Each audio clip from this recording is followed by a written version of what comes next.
Depois de explorar a ciência e fazer seus filmes de herói com um ar mais realista possível, chegava a hora da Marvel extrapolar e finalmente mostrar a fantasia dos quadrinhos no cinema. O próximo filme do estúdio não tinha como fazer concessões ou ser pé no chão. Thor, o deus do trovão, precisava de um filme que apresentasse os deuses nórdicos e a terra natal deles, Asgard. E além disso tudo, precisava fazer o público entender que este mesmo sujeito vivia no mundo em que o Homem de Ferro e o Bruce Banner existiam. A missão aqui não era simples.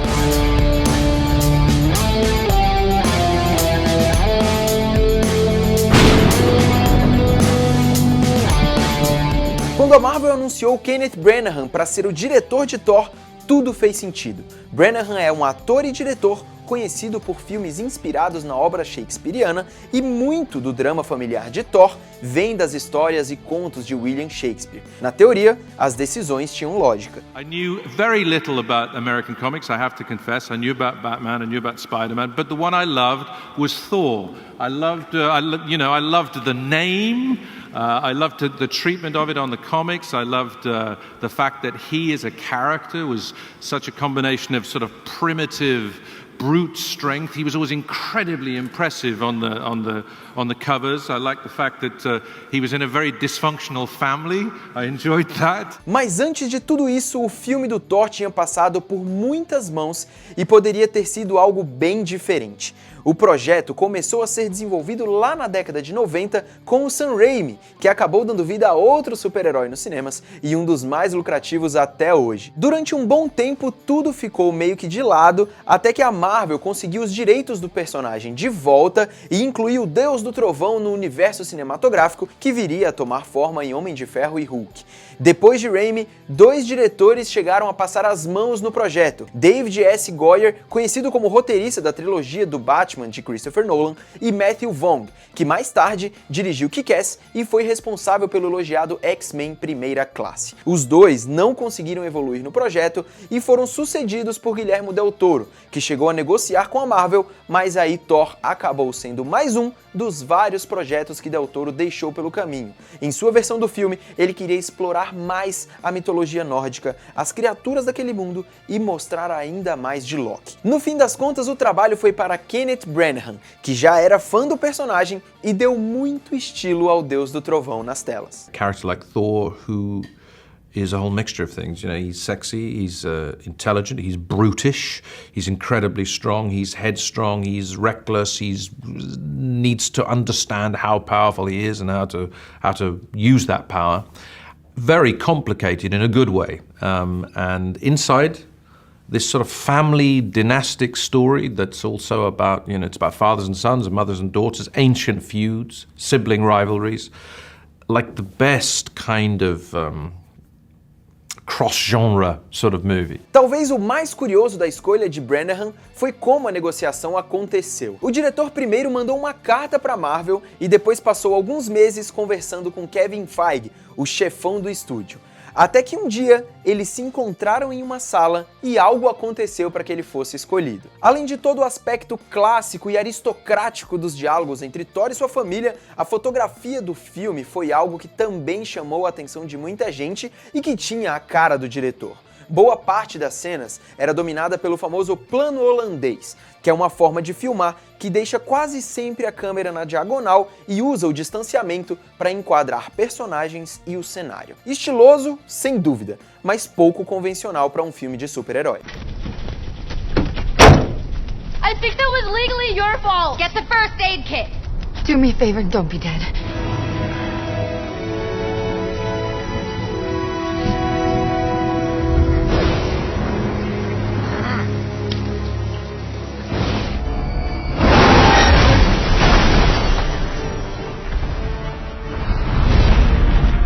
Para além do visual, dá pra dizer que a história de Thor não é necessariamente uma história de origem, como a maioria dos primeiros filmes de um personagem neste universo. Foi um filme diferente de Homem de Ferro e Hulk, por exemplo. It's not about getting powers, it's about learning how to deal with those powers. It's about going from the petulant son or the prince to more of a noble hero, to understanding what that means. And again, the brilliance of the early comics, his origin was Odin banishing him to Earth. His origin was Odin saying, you haven't learned, you're too pompous, you're taking everything for granted, you think that you're just a big golden child who can use his significant strength to muscle people around. It doesn't work that way. Odin has his own issues, but he's wise and he's much older. And he realizes he has to take a drastic measure and banishes his son out of Asgard down to Earth, which as far as Thor is concerned is not a great place to be. They don't know who he is. They have no respect for him. They've forgotten that they've ever existed. He's not going to get by on his name or who his father is on Earth. At the center of it, we've got to absolutely root for Thor. We've got to root for the man who he gets empowered when he's 17, 18 years old, and he gets an enormous weapon put in his hand, and he's got to learn how to deal with it. That familiarity, that recognition of people growing up, you know, the rites of passage. We've all been there. We all have problems with parents. We all have challenges within families. We have challenges with our siblings. We have challenges to know who we are. That human dimension, that human fabric, in a very, very sort of dynamic, sort of almost electrical way, is right at the heart of these stories. Independente de qualquer coisa, a Marvel tinha uma missão complicada, porque depois de colocar os pés no chão com a fantasia de Hulk e Tony Stark, seria difícil fazer a mesma coisa com Thor e Asgard. Mas a saída que Kevin Feige e Kenneth Branagh acharam foi bem interessante. Para tornar os 9 reinos da mitologia nórdica em algo, digamos, palpável, eles usaram um famoso conceito do autor Arthur C. Clarke, que diz que uma tecnologia avançada pode muito bem ser confundida com magia. E foi basicamente isso que eles usaram para conseguir explicar quão evoluídos são os Asgardianos. A frase de Jane Foster e do próprio Thor resumem bem isso. So you're the one who's always pushing me to chase down every possibility, every alternative. I'm talking about science, not magic. Well, magic's just science that we don't understand yet. Arthur C. Clarke. Who wrote science fiction? A precursor to science fact. You must finish what you started. Why? Because you're right. Here, look. Your ancestors called it magic, and you call it science. Well, I come from a place where they're one and the same thing. E a ponte mais famosa dos quadrinhos, a Bifrost, talvez tenha sido a concretização dessa ideia de misturar tecnologia e magia. Ela nada mais é do que uma Einstein-Rosen Bridge, que para os mais familiarizados com esse tema é um buraco de minhoca que transporta pessoas de um reino para o outro, de Asgard para a Terra.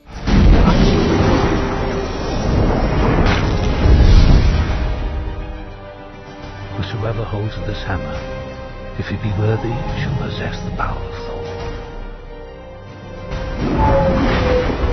We wanted to find a way to make space travel exciting, necessary to our story. How do you get from one place to the other? And then how do you meet that challenge of perhaps the most colourful and one of the most memorable of images in all the comics is the Rainbow Bridge, the Bifrost, which goes like a sort of motorway or freeway all the way down from the great asteroid island in the sky that is Asgard at the top of the universe, all the way down to Earth. We needed to come up with a real bridge, we felt, and then we needed the image and the sort of symbolic value of a bridge to suggest how energy particulates people or beings and sends them back through. And we wanted that through light energy as well, energy that could occasionally evoke a rainbow. And we found that a bridge and rainbows, though those were good, strong, individualist starting points, and then our job was to make it cool. Para esse mundo maravilhoso agora era preciso um rei e um príncipe. E por respeito aos mais velhos, vamos começar com Anthony Hopkins, outra escolha primorosa da Marvel para um papel tão importante. Not necessarily many actors who can easily play the king of the universe, a man who runs the entire 9 realms, who also can be a military leader, who can be a father, sometimes stern, sometimes a little remote, sometimes over-demanding, and have all of those qualities live very close to each other. And he's got weight, he's like an oak tree when he stands, all of those things presented without any effort. You know, that sort of quality Tony Hopkins has in abundance. I've never worked with anyone like him. There's no one who knows character, I think, better than him. Anthony Hopkins has been kind of masterclass in a way. I remember the scene where Odin banishes Thor to Earth and it's just the 3 of us in the observatory. We were doing all of Tony's coverage first. He did a couple of takes and they were all fantastic. Like, I mean, they were just amazing. And Ken came up to Tony and he said, let's just do one more before we break for lunch. On this one, let him break your heart a bit. Let me see the heart break. And he went, okay. So I come into the scene and I start sort of, doing my thing and he's just silent. And just starts to kind of tear up a bit. You have betrayed the express command of your king. Through your arrogance and stupidity, you have opened these peaceful realms and innocent lives to the horror and desolation of war! called cut, and 3 or 4 people were crying, like, you know, and people just started applauding. And I remember sitting there going, "That's amazing, and I'm useless." You know, it's like, drop the hammer, I'm out. We had a good time. It was really, really good. One of the best and happiest experiences I've had in many years. Isso vai parecer clichê, mas curiosamente, a escolha de Chris Hemsworth também não foi a primeira da Marvel. Ele fez vários testes e foi reprovado em muitos pelo próprio estúdio. O irmão dele, Luke, inclusive chegou a ser cotado para o papel, que também teve Daniel Craig, o 007, como candidato principal. A questão é que, como ninguém conseguia entrar no gosto do Kevin Feige, eles começaram a entender os motivos que faziam Chris Hemsworth voltar a realizar os testes para viver o herói. The story is about growth, is about maturity, and we needed somebody that could go on both sides of that. And we read a lot of people, dozens and dozens of people. We did a screen test with 4 or 5 people, and Chris Hemsworth kept coming up again and kept coming back and kept coming back, and he worked really hard, and Ken started sitting down with him and working. By the end, it came, you know, it started with us going, here's this wide array, we don't know who it's going to be, and at the end there was no question that it was going to be Chris. You can't help but watch him. He has a presence. He's got a humor about him. He can deliver these lines, which are very grand, in a way that you believe, and in a way that you feel for him, and you want to know what happens to him next. You care about him. Some people are at ease in front of the camera finds them, they're sort of, if you like, their inner being is puts little between them and the audience, or at least it doesn't try too hard. And Chris had that ability to somehow be at ease with himself in front of a camera and allow some, not all, but because sometimes it was nice to see mystery in his eyes, but to allow his natural charm, his natural humor, his natural sensitivity, his ability to listen, all of those things, he felt at ease. I didn't feel him acting. Com Deus escolhido, precisavam pensar bem em como construir 2 coisas mega importantes para esse personagem, o uniforme e o Mjolnir. O primeiro foi inspirado no clássico visual de Jack Kirby, com círculos e uma belíssima capa. Na verdade, não só a roupa de Thor, mas de todos os outros Asgardianos eram muito bonitas e pareciam bem desconfortáveis. It makes you stand up straight. You know, there's no sitting around in jeans and a t-shirt ordering a frappuccino in this costume. The costumes that we wear are quite hard, so when we walk, we don't slouch. We stand up because we physically cannot bend over. So that helps. It helps you carry that strength, that posture that a superhero would carry. Já o martelo era uma coisa diferente, uma arma meio incomum e que precisava ter um peso espiritual e material também. We basically have 3 weights of hammer. If we're doing a scene where there's a lot of dialogue and that you'll see the hammer close up, you unfortunately have to wield the heaviest hammer. The heavier the hammer, the more detail it'll give you. We make it so that they're interchangeable. You can see that I can unscrew this and change the heads out from a heavy to a lightweight hammer. The stunt stuff where we were hitting people was kind of more the softer rubber ones, and then the close-ups were a big, shiny, very heavy kind of hammer. When the rehearsals, I started kind of spinning it a lot and kind of working out what I could do without it sort of being, yeah, let's do something with the special effects.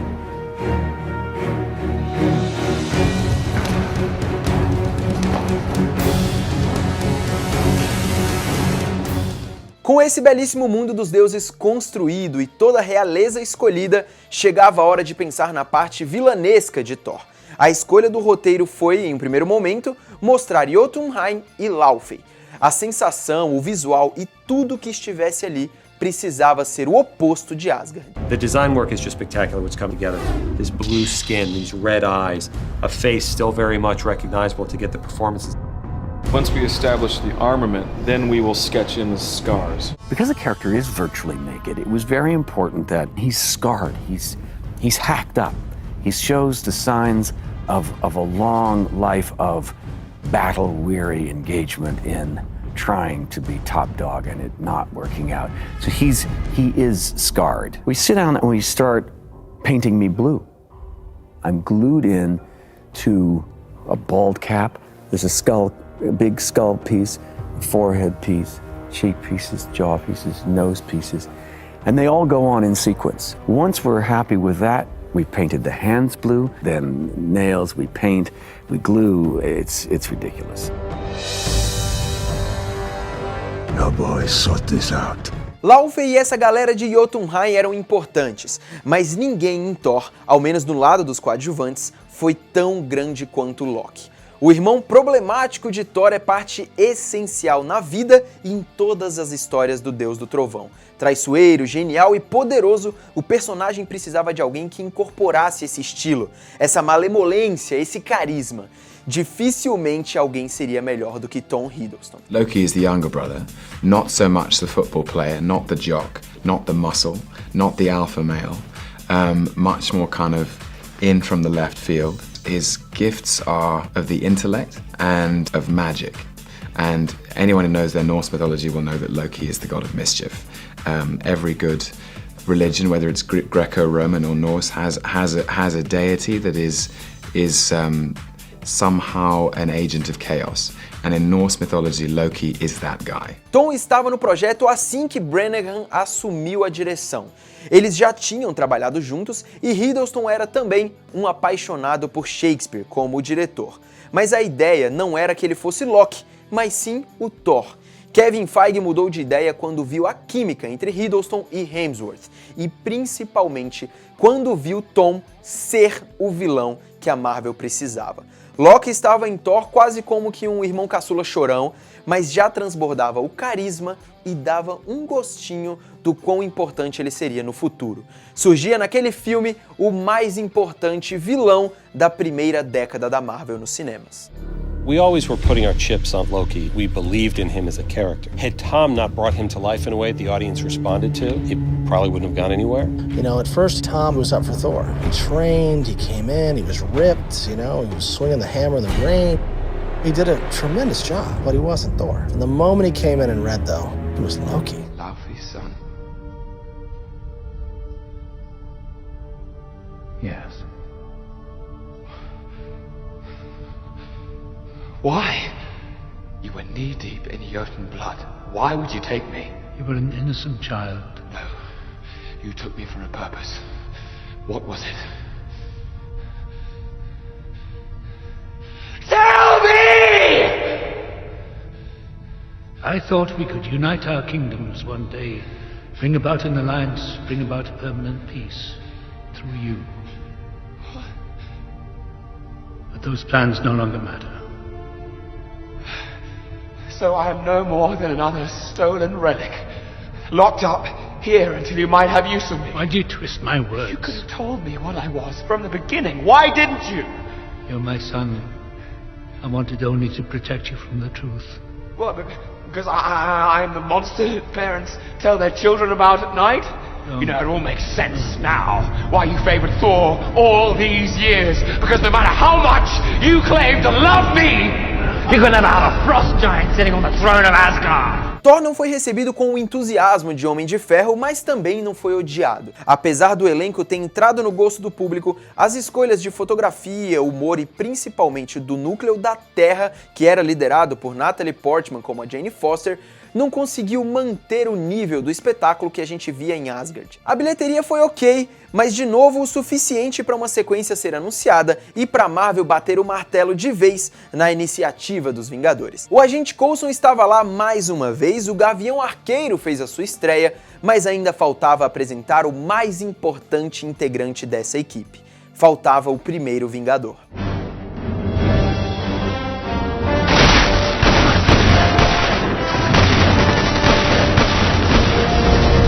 No próximo episódio do especial Marvel 10 anos, vamos voltar lá na Segunda Guerra Mundial para revisitar Steve Rogers e o Capitão América, para entender como a Marvel transformou um símbolo norte-americano em um herói que hoje simboliza a luta contra o sistema, é um refugiado do governo e se tornou um dos personagens mais queridos da atualidade.